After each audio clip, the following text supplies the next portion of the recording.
Hi, everybody. Welcome to Lunch and Learn for February 2019. I'm Sue Ellen Clayton, the founder of the Serene Solopreneur, and I am here with Gillian Whitney of Launch for Life. Hi, Gillian. Hi. Thank you for joining us. And Gillian is talking to us today about what we need to know about technical SEO without freaking out, which I think is a very great title. I said in our newsletter that I didn't even know, so I knew about search engine optimization, right? That's been something on my radar for a long time. I did writing for a lot of people where we were trying to rank for certain keywords, and that makes a lot of sense to me because it's words. And then about a year ago, I got an invitation for a seminar on technical SEO, and I didn't even know that was a thing. And then I looked at what it covered and I didn't even understand what it was that it covered. It was just so frightening to me. So anyway, technical SEO has been on my radar for a long time, well, for a year now. And as Gillian and her company get more and more involved with it, I've learned some more. So I'm really, really happy to have you because I know you're great at explaining things, and it is so easy to freak out at this. Yes, it is.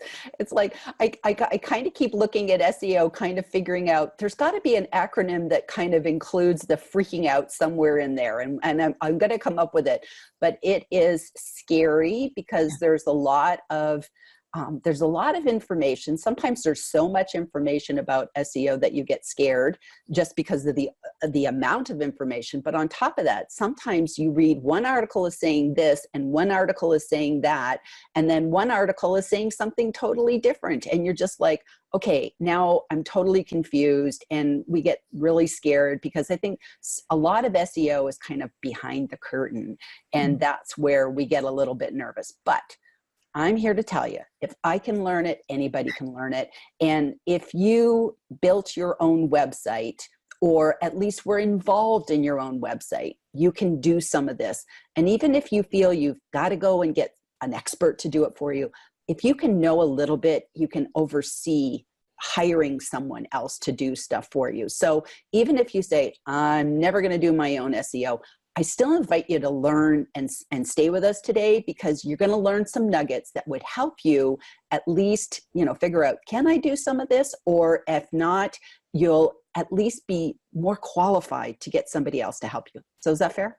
That is totally fair. So you know what, Gillian, I'm going to turn it over to you. I know Okay. You have a presentation, and I just am anxious to learn. Okay, so I'm going to go ahead and share my screen. So today we're going to focus on what you need to know about technical SEO without freaking out. And I absolutely love this Google gal. She's just like, Google. And that's really how I felt when I started looking at technical SEO. So where do we go from here? So we're going to go ahead and... So first of all, just want to let everybody know that I'm with Launch for Life. It's a partnership between me and my sister, and we do marketing coaching, and we are now pivoting and specializing our services on do-it-yourself SEO services. So that's what our main thing is. We're not an SEO agency. We don't want to do your SEO for you, but anybody's interested in learning how to do SEO for yourselves, we're your gals. So just want to put that little plug in.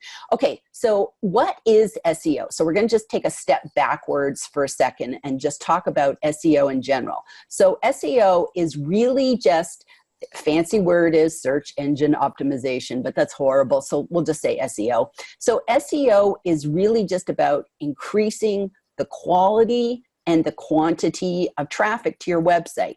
And it's doing it through organic search results, which is code word for not paid. You're not doing ads on Google. It's doing things to your website that allows you to be in the search engine for when people are searching for something, you rank up at the top of page 1 of Google. So that's what we're all heading for. And essentially SEO is, we like to say it, pleasing the Google gods, but also pleasing humans too. So we're not just doing stuff for search engines. We're doing things so that when people get to your site, they like the experience. So that's really important. So why is SEO so important? Well, believe it or not, 3.5 billion searches are being made on Google every day. That's a lot of searches. And of course, we all want a piece of that pie, because when people have a question, they go to Google, they type it in. That's their problem. If you're the solution, you want to come up in the search results. So here's just a little example of what I've been searching for lately. And this is going to be relevant because I'm going to show you an example in a minute.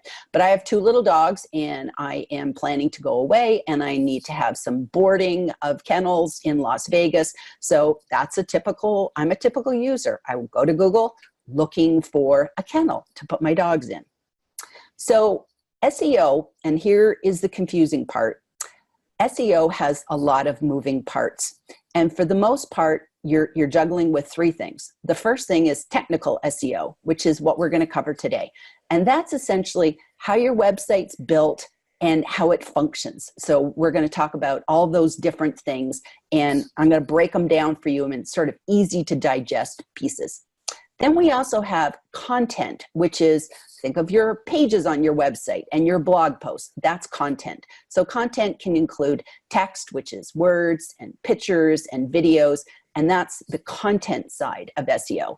And then the next part of SEO is called links. And this is links from other websites to your website. So if you're featured in a podcast or an article, somebody wrote an article about you, if they link to your website, this is really good for you, because it's kind of like you get a thumbs up, and the Google searches, the Google bots, they like that, and it increases what's called your domain authority, which just makes you more of an expert.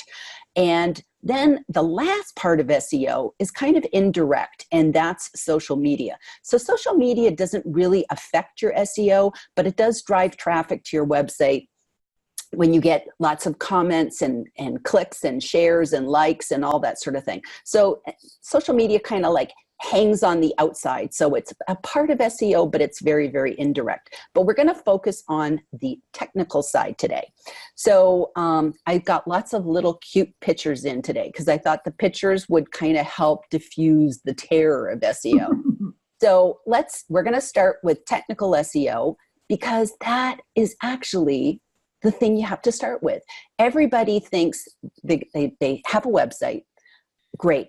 I'm going to start blogging. And we all start blogging, and then we start putting in keywords, and we don't really know what we're doing. And we're going, why am I not getting any traffic? I'm making a blog post every single week.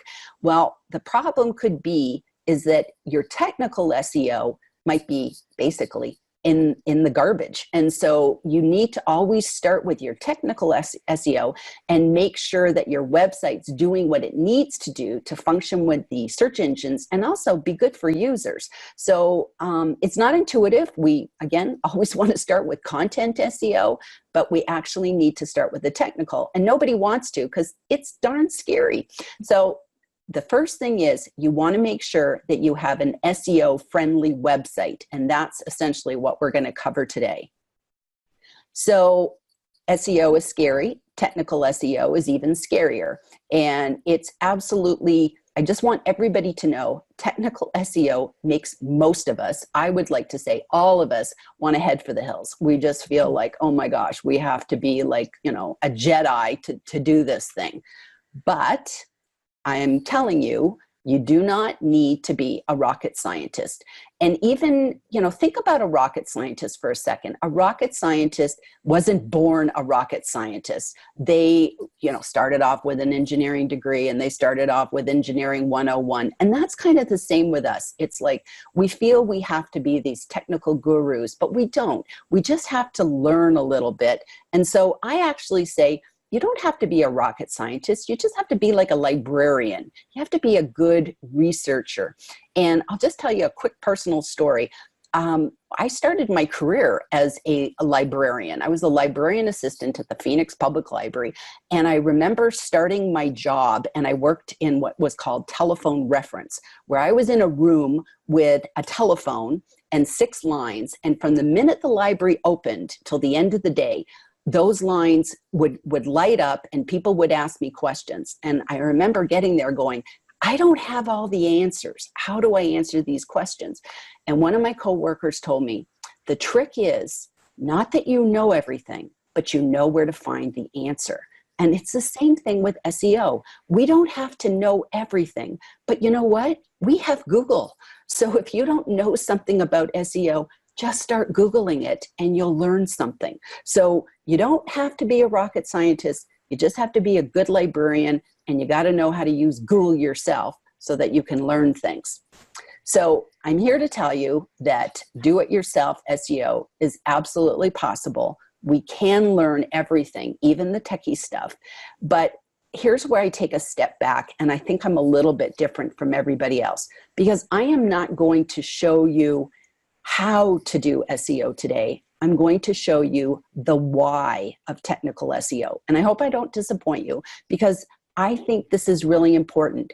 It's not enough to just know how to do something. You need to understand why you're doing it in the first place. And to me, this is called holistic learning of SEO, because you want to understand what in the devil do we need to do all this stuff for.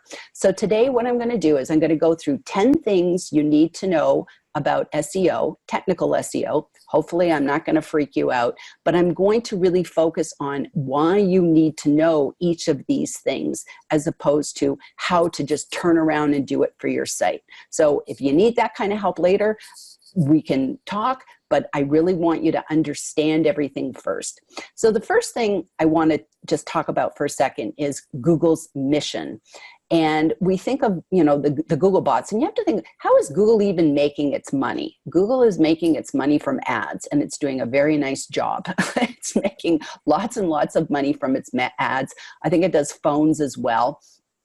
But the mission of Google is to provide the best search results for the user. So if you want Google to like you, you have to jump on board with Google's mission, which means make your website the best search results for the user. So here's an example of some poor little penguin who was doing a Google search for vacation spots. The link said Antarctica, and he ended up in Egypt. And that's what you don't want to do to people. You don't want to have, you don't want to have stuff on your website where people get to your website and go, this has nothing to do with my problem. And then they get mad and they go back. Google's not going to like you. The user's not going to like you. So you always want to make sure you're keeping that user in mind with everything you do, even for technical SEO. So I'm going to start off with the first thing, which is a robot's text file. Now this sounds really, really scary, but look at the bot. He's very cute. And what I want you to realize is every website has to have a robot's text file, because what it is that's the way that the Google bots, right? These are the little sort of robotic spiders that go out and search all the websites, and then they index them and put them in the Google search results. You want to be able to talk to Google, and you do this through your robot's text file. And think of this as the doorway to your website. Essentially what happens with a text, I'm going to actually go ahead and show you mine, but I've put down here at the bottom that it's essentially your domain /robots.txt. And I'm going to just go, if I can, and I'm going to show you mine.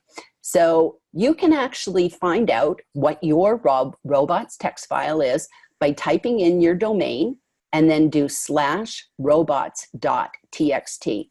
And what this does, and you can do this for your website, you can do this for anybody's website. You could be sitting here all day typing in robots.txt file. And I'm just going to tell you, it's just a little bit of code. It's really not too scary. And it's basically saying, hey, user agent, which is the Google bots, or any bots actually, you're saying, don't look at this part of my website, but do look at that part of my website.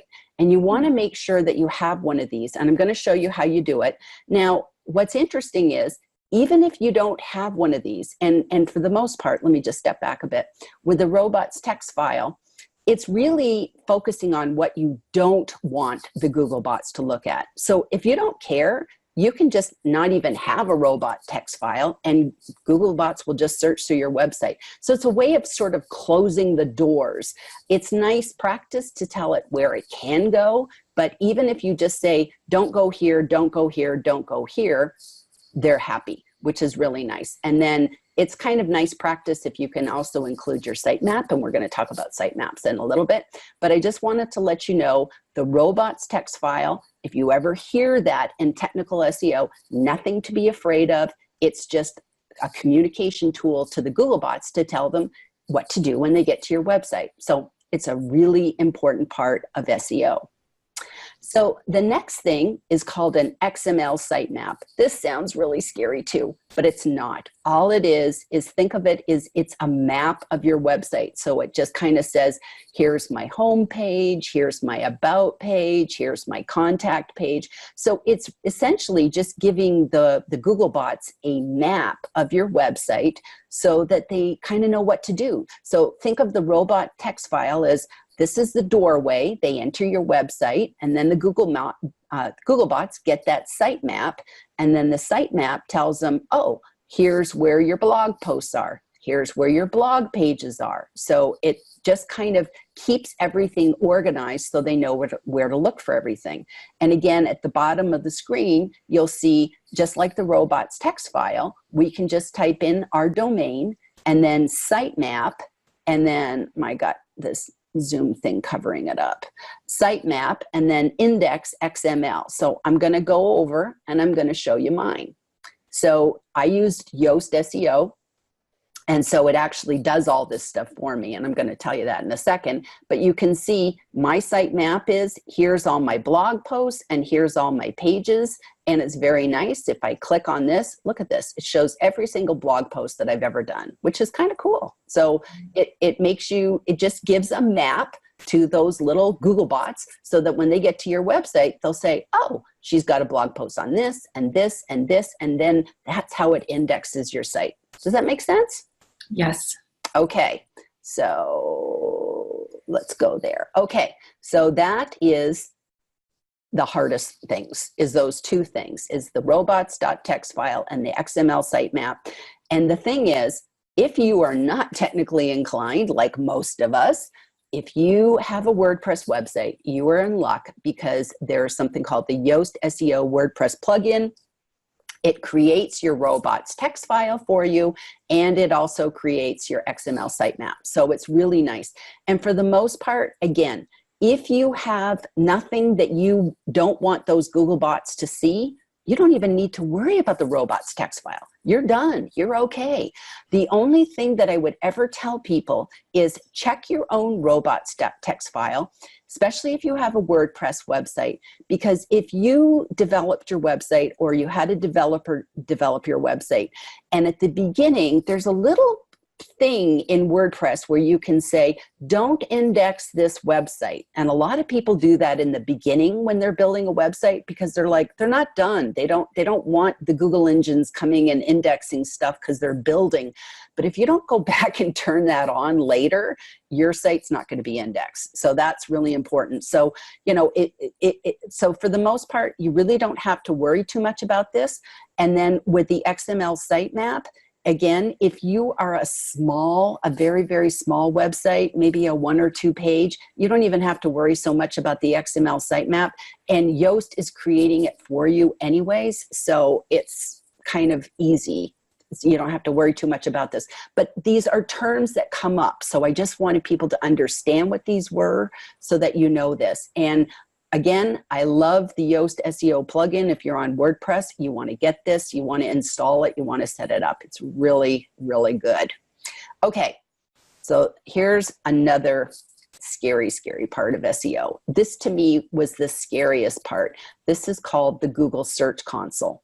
And this is an important part of SEO because sometimes you're going to get errors. Sometimes you're going to have all sorts of things. If you personally want to submit your XML sitemap to Google, this is where you do it. You do it through the Google Search Console. You can test your robots text file here to make sure that it's, not blocking any particular pages, and it's really not too hard to use this.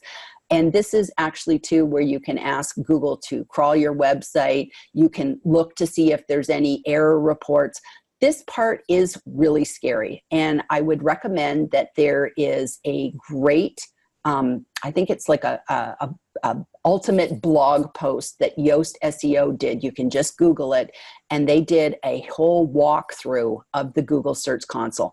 And I just have to tell you, this is the part that I even find confusing, especially too, because right now Google is in the process of kind of upgrading their Search Console. So there's an old Google Search Console and a new Google Search Console. And that gets very, very confusing. So just kind of take deep breaths, go in, do a little bit at a time, look through it, see if you can find some videos on it. The Google Search Console is probably the scariest part of SEO, of the technical SEO. But again, just eat it in small bites, eat it in small bites. So then you have Google Analytics. Now, Google Analytics is kind of like the pretty sister of Google Search Console. You know, Google Search Console is just like really scary. But Google Analytics, you can't do anything wrong. You get into Google Analytics and it's actually it gives you a wealth of information because it gives you all the stuff on what's going on with your website in terms of traffic. So you're going to see how many people are coming to your website, how long are they staying on your pages, where are they clicking, what are they doing? You know, you see what countries they're coming from. Are they coming from a desktop? Are they coming from a mobile phone? So you get all this great information, but this is also where you can find out how you're ranking on Google. So you can go in there and you can see, oh, wow, that blog post is ranking, 8th. And otherwise we have no clue where we're ranking. So you want to use Google Analytics, and it's really important that you set up an account, and you can set up an account with Google Search Console and Google Analytics. Doesn't cost you anything. You do need to have a Google ID. So, if you have a Google account, it's easy. But the important thing is that you're going to have to verify it with your website. And that's tricky. That does take a little bit of work. But once it's set up, then you just pop in and have a look. I don't really look in it that much. I would say maybe once a month I go in there and look at stuff. I know some people go in once a week. Some people go in every couple of days. It really depends. But Google Analytics is just giving you lots of great data. So that is absolutely nothing to be afraid of. There's lots of great things in there. So then another thing and now the tips are going to get a lot easier. That was kind of like the ugliest part of technical SEO. We're going to get into a lot easier stuff here.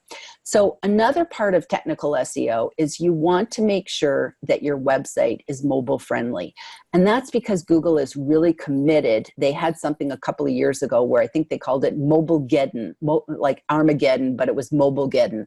And Google really believes that you need to make sure that your website looks good on a mobile phone or on an iPad. And it's got to look good whether your iPhone is portrait or landscape. So you want to, check that out yourself.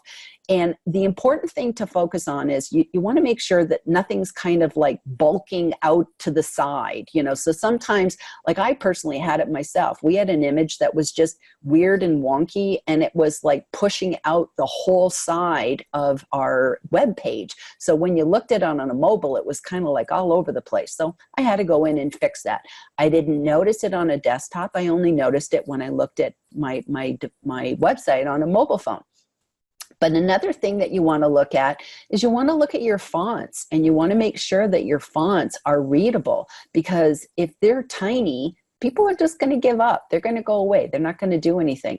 And also to your tap elements, and your tap elements are your like the buttons. So like right there on the tablet, you see book SEO audit.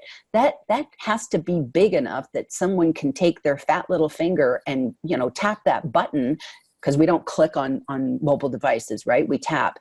They need to be able to tap on that. And I know I went to the doctor last week, and I was talking to the doctor about his website during the middle of my consult, which was kind of weird. It was very strange.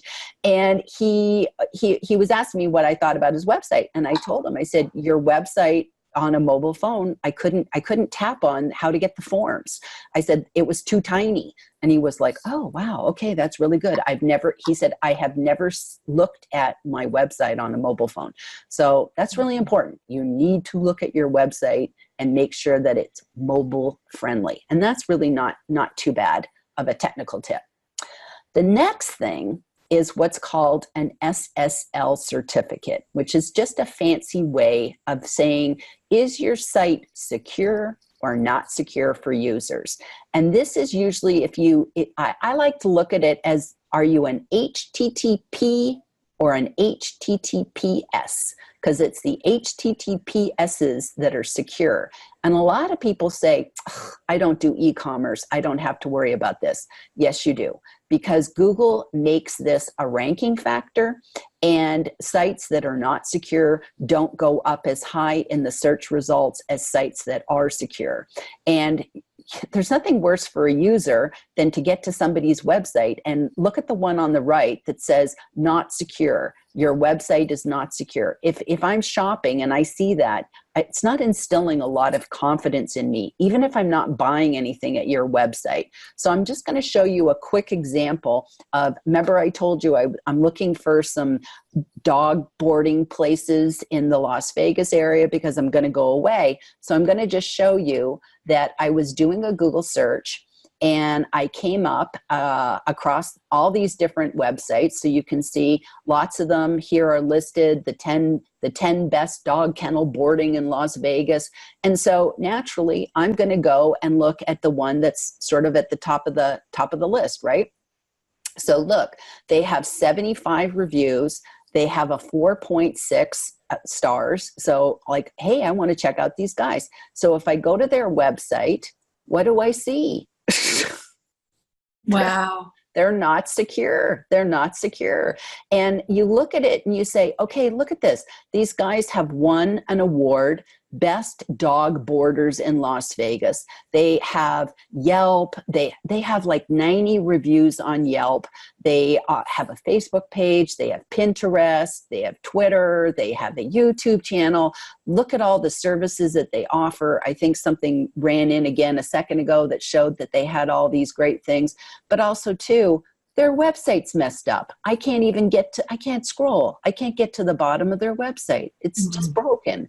So I kind of think to myself, well, I don't know if I want to leave my beloved little dachshunds with you guys if you don't even know how to get your website together. So, just something to think about, that this does not instill a lot of confidence in me, even though you've won awards, even though you have all these reviews. You're not paying attention to the details, and I'm going to bounce. So, and if you ever click on these messages, it tells me you shouldn't enter any information here. It's just not a great experience for your user. So it's very, very important to make sure that you have an SSL certificate and you make sure that it's installed correctly.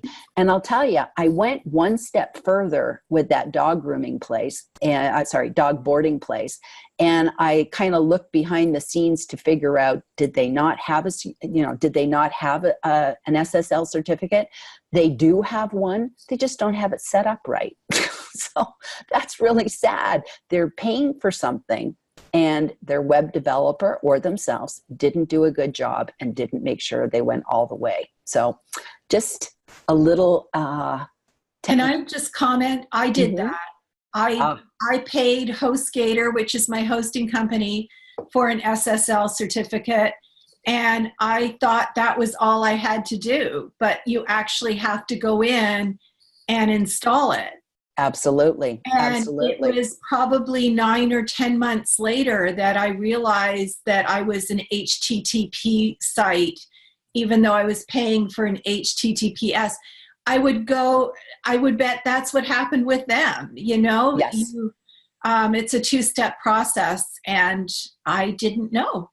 Exactly. And that's why I have the "and" in all caps. Yeah. Because you have to make sure that you have one. And, you do have to purchase ones. It's like, I don't know, there's some places you can get it for free, but to be honest with you, I never figured out how the free ones work. So that was sort of beyond my thing.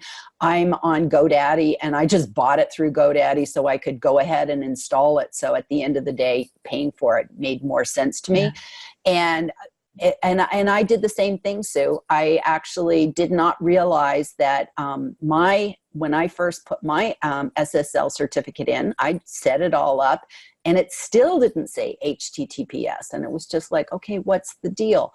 Well, it ended up all of my images were HTTP. So I had to do a search and replace and rename all my images. And it was like, took like all of like 3 minutes. I ran like a WordPress plugin.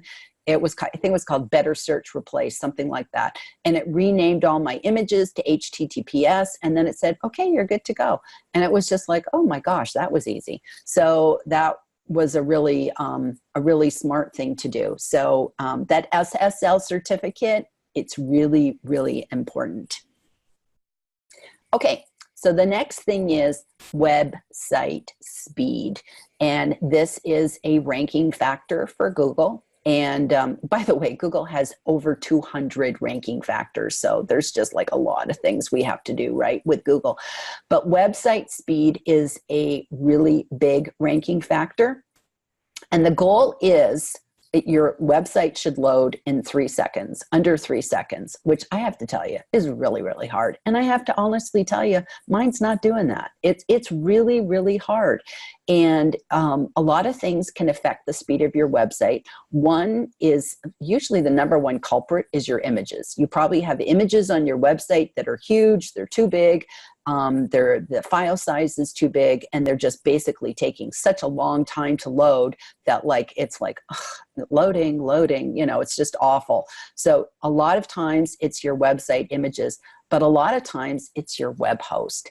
And one of the things that I actually learned recently is that many of us who are in small businesses, we have what's called shared hosting. So whether you're at GoDaddy or you're on HostGator or, all the other ones, Bluehost, whatever, most of us are starting our websites on what's called shared hosting, which means that you get a little piece of their server somewhere. And what happens is you're sharing, it's like a party line, so to speak, the old telephone party lines, in that you're actually sharing resources with other websites. So if other websites are being pigs and using up all the resources, it affects you.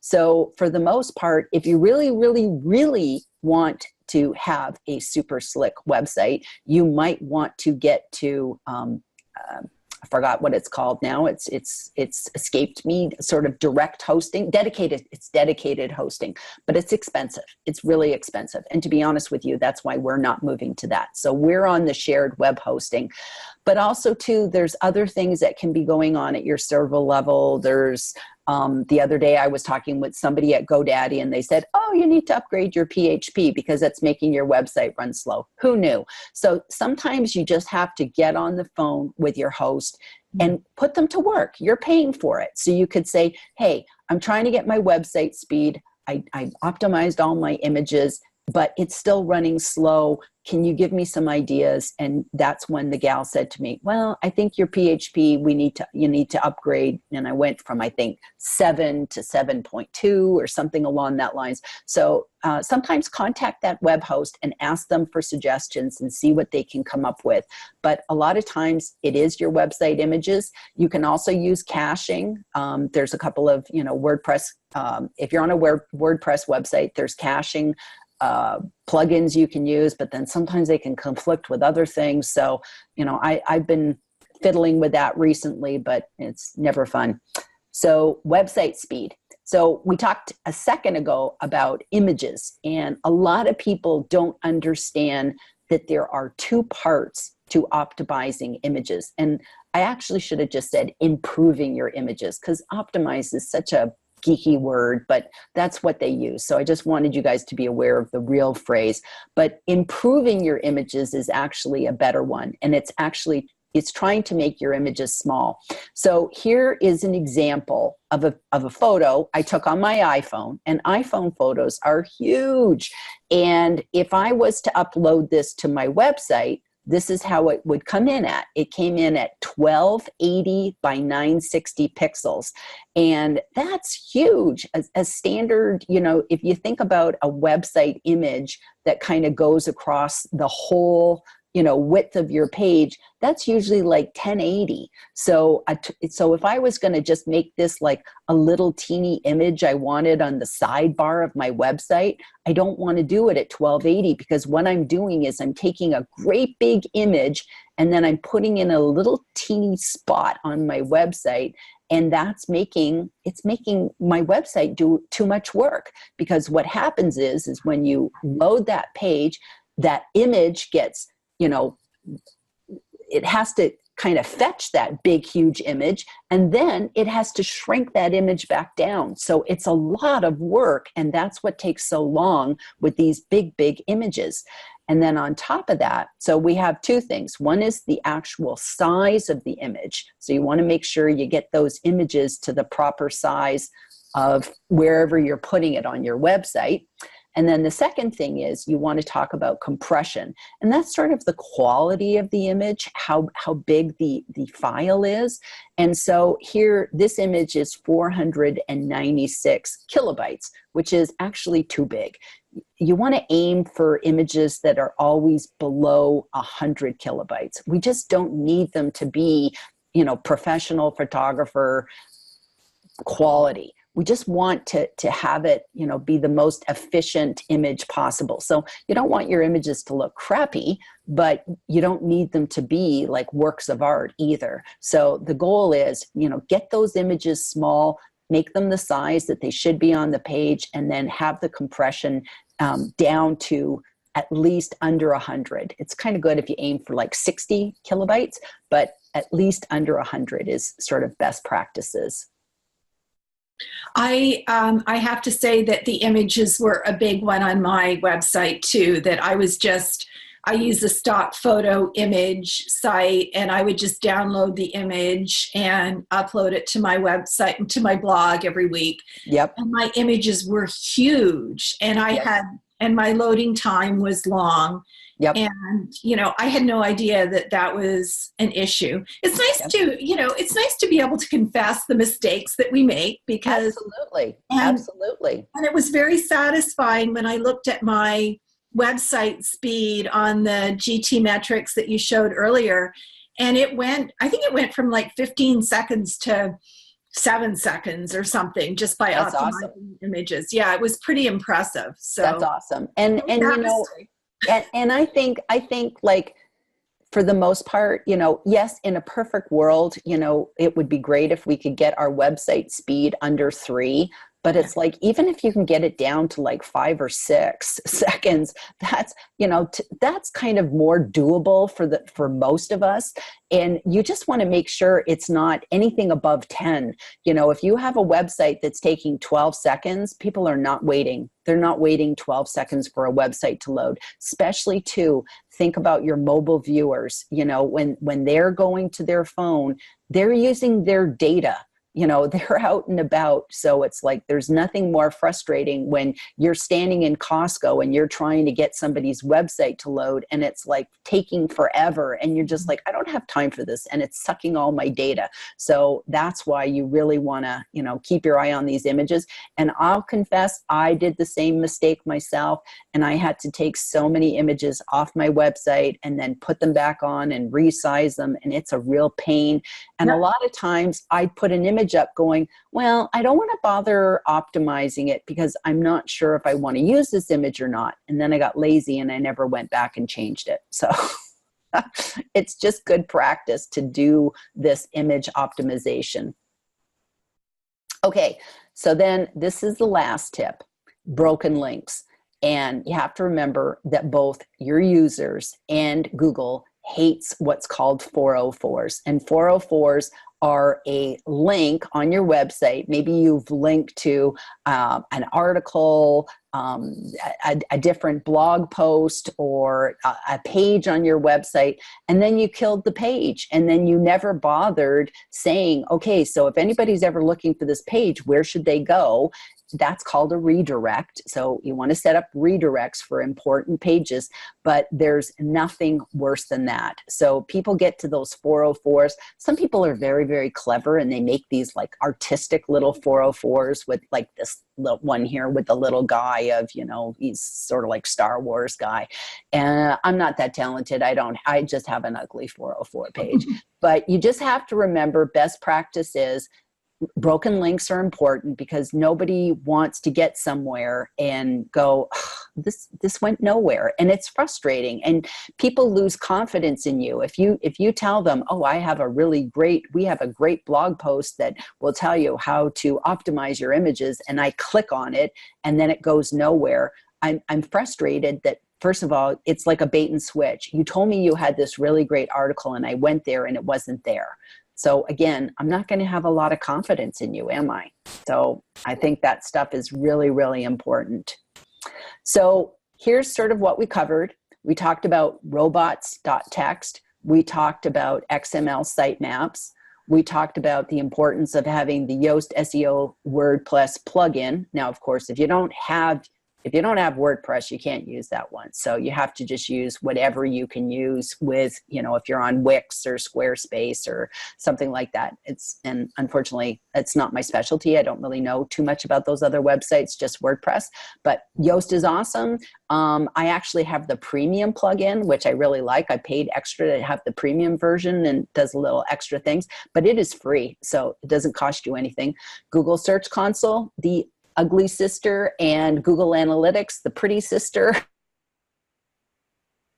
You want to make sure that you have those and you can access those. Make sure that your website's mobile friendly. Get that SSL certificate and make sure that it's installed correctly. Make sure that you've got website speed. If you can get it at least down to 5 seconds is good. But in a perfect world, if you can get it down to 2, that's awesome. But even if you can get yourself not in the 10s, or higher, that's really good. But I recommend at least trying to get yourself down at like 5. And then optimize those images. Make sure that those images are never bigger than they need to be and that they're compressed. And also to keep in mind about broken links. You don't want to have those broken links because it's frustrating. It's so frustrating. And think of those Google bots. They're on a page, they're crawling a page, they see a link, they crawl, and then it's broken. You've kind of interrupted their job. How are they going to go? Remember back when I had the picture of the sitemap, they're going to get confused. And sometimes they just leave your page. So it not only affects your users, but it can affect the Google bots because maybe it can't do a thorough job of indexing your entire website, which you don't want it to miss stuff. Maybe you've just recently done a blog post and now it's going to miss that blog post because it got, kind of went off in la la land somewhere. So you want to make sure you don't have those broken links. And I just wanted to leave you this. Anybody can do tech SEO. My suggestion is you want to tackle it in baby steps. It's kind of like how you eat an elephant, one bite at a time. That's how you do SEO, and that's especially how you do technical SEO. Just learn a little bit at a time. And there is lots of great info on the web. Stick with the good guys. So, anything that Yoast SEO, anything, they have incredible blog posts. So anything that Yoast SEO puts out is good stuff. Anything like Moz, Whiteboard Fridays, those are all great things. Ahrefs, they have lots of great stuff. SEMrush, they have also lots of great stuff. So kind of learn from the good guys, and there's lots of great information out there. If people talk about hacks and tricks and stuff, you want to stay away from that. You want to make sure that you're doing good SEO, but there is lots and lots of great information on the web. Just Google it. Read books. There's all sorts of great books out there on SEO.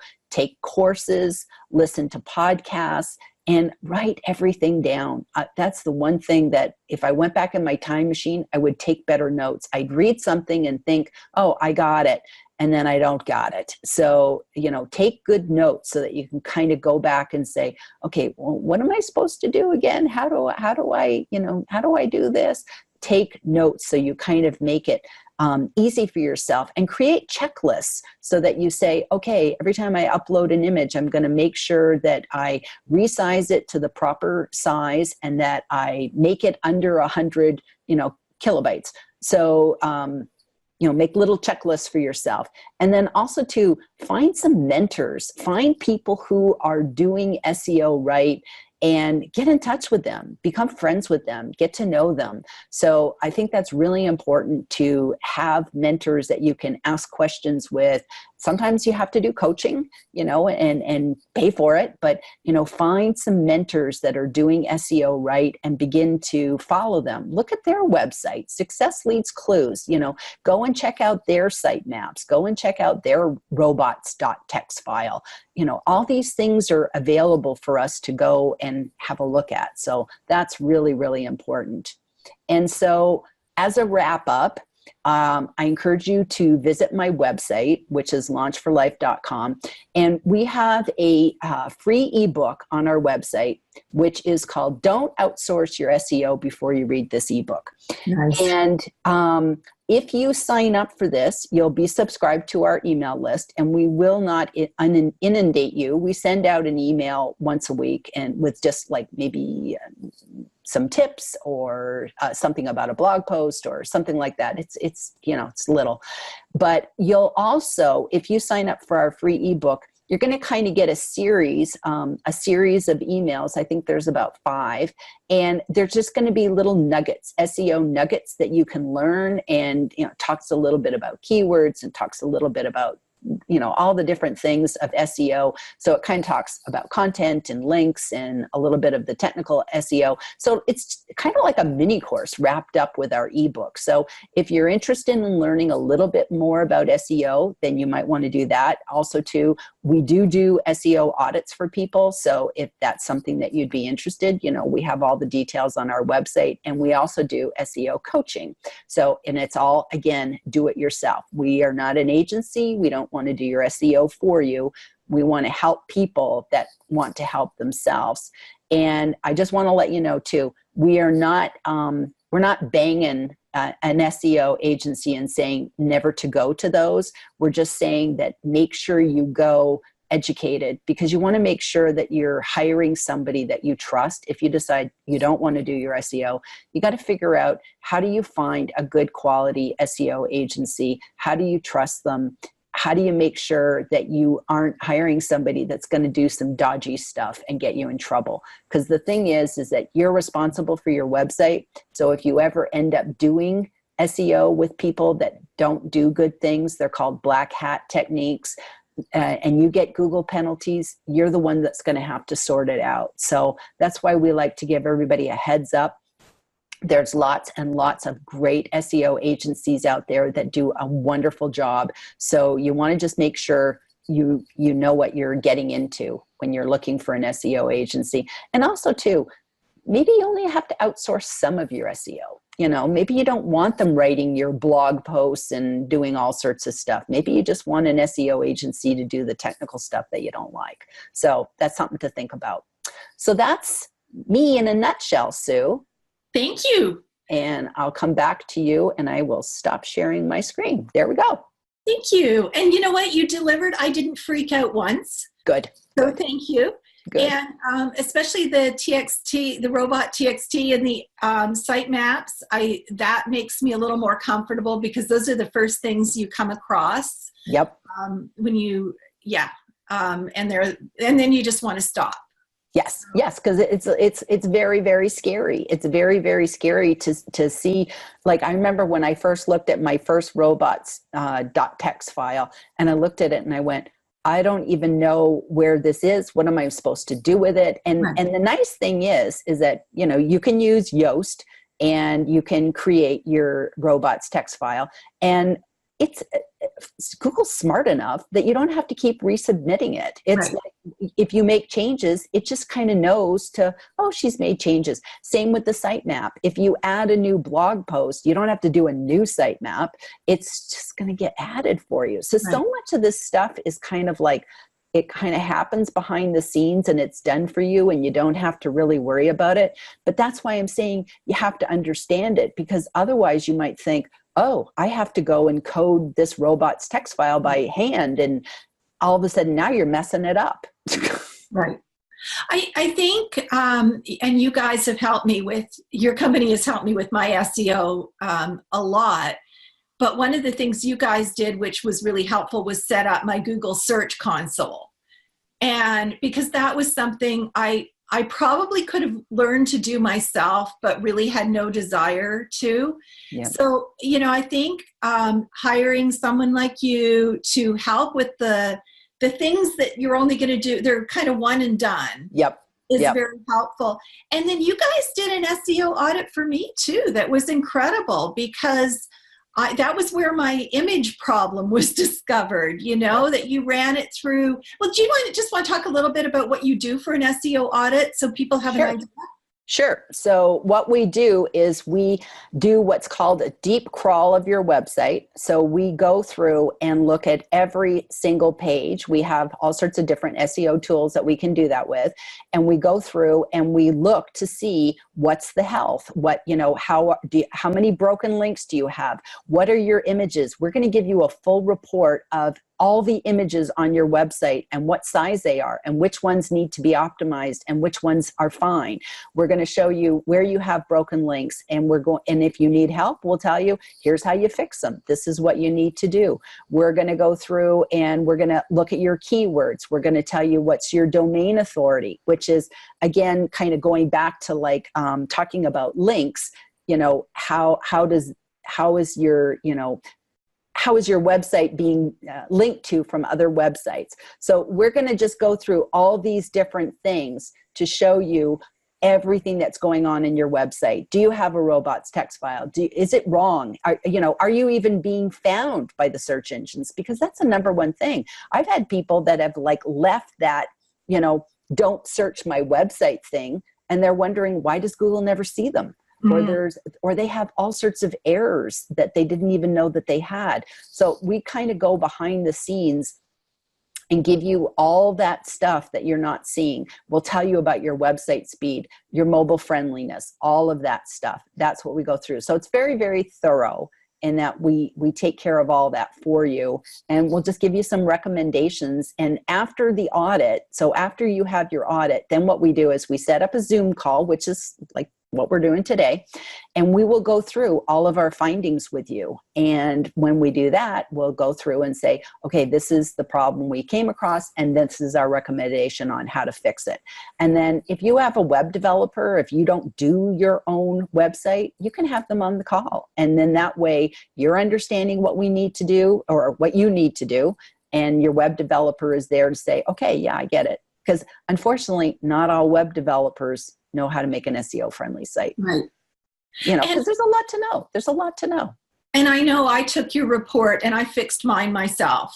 And it is very empowering to understand this, because a lot of us did create our own websites and probably did what I did, which is, oh, I like this theme. This was pretty. Right. And I think back years ago, this was not even thought about. Creating an SEO friend, technical SEO. So some of us may have dated sites, some of us may have had wrong information, some of us may just not have a clue what we're doing.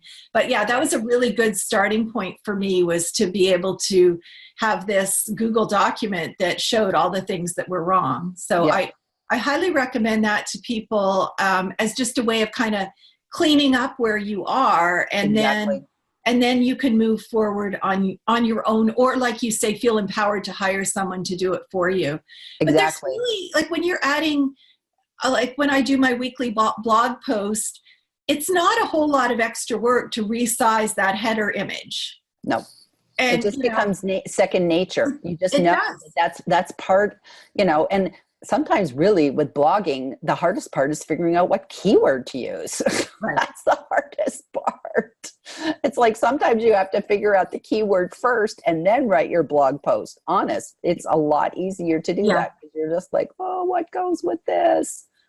Well, I think when you did that, I loved your beginning photo where you have the technical SEO, you have the content, and then you have the backlinks. But then within the content, you can do, and again, I think I've made all the mistakes, but I just used to write about what I thought was interesting. Right. And I never checked it out. Oh, are people searching for this? Is this going to help my domain authority? I never did anything. It was just like, oh, this would be a fun blog post to do. Right. So you start to really, I think when you look at things in terms of, okay, what are the search engines looking for?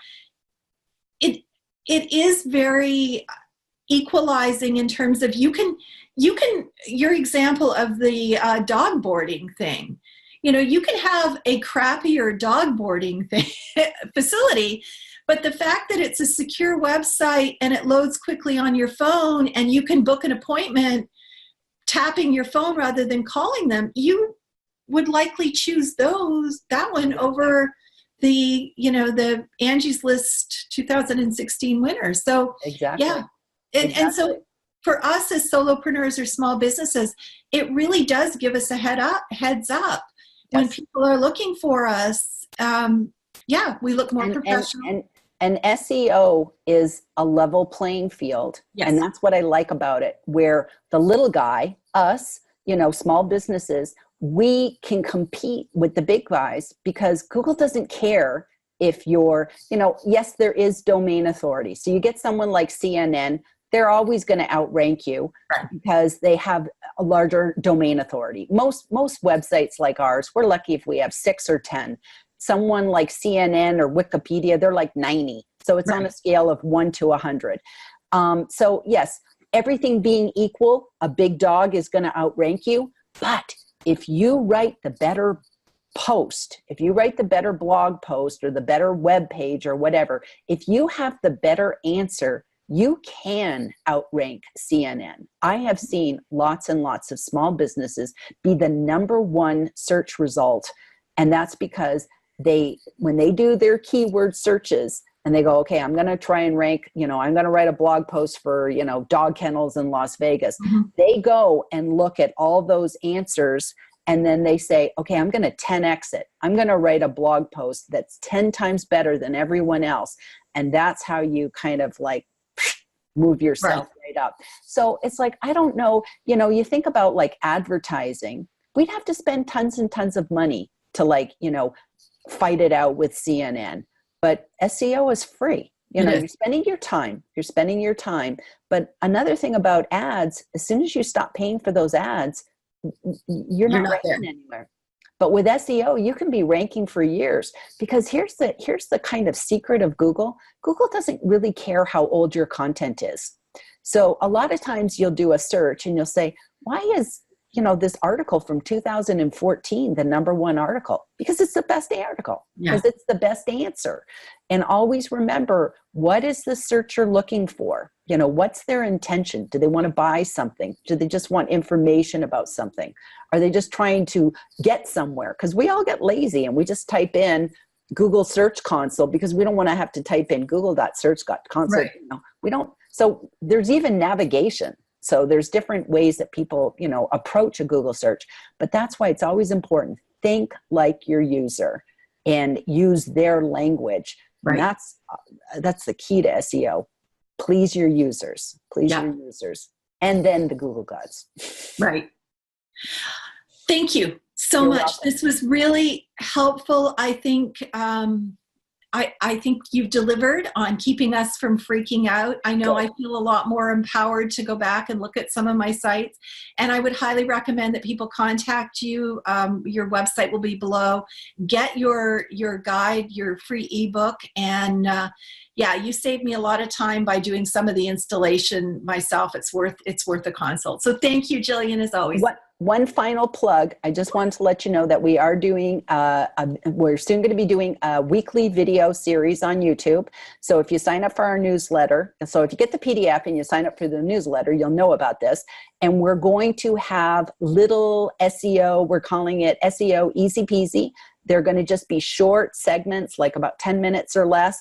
And we're going to just be walking through all sorts of different SEO tools, focusing on the ones that are free. So we want to kind of do it because we know people are bootstrapping their business. They just want to use free tools. And sometimes you just can't afford to buy a lot of things. So we're going to be just kind of going over, and that's kind of my specialty. I really like showing people how to use great tools. So another reason to get on our email list so that you'll be alerted to these. Okay. And the kind of businesses that Gillian and her colleagues deal with are like us. They're solopreneurs. Little guys. Yeah, and so Gillian delivers an easy to understand approach to SEO. So I never feel stupid when I'm talking to you. And I know I follow some of the big guys that you mentioned earlier, Moz, etc. And they're absolutely fantastic, but it's kind of overflow of information for what I need for my business. So this is stuff that's going to be applicable. So thank you, Gillian. As always, appreciate it. Bye-bye. Have a great day. Bye, everybody. Thanks for joining us. Bye.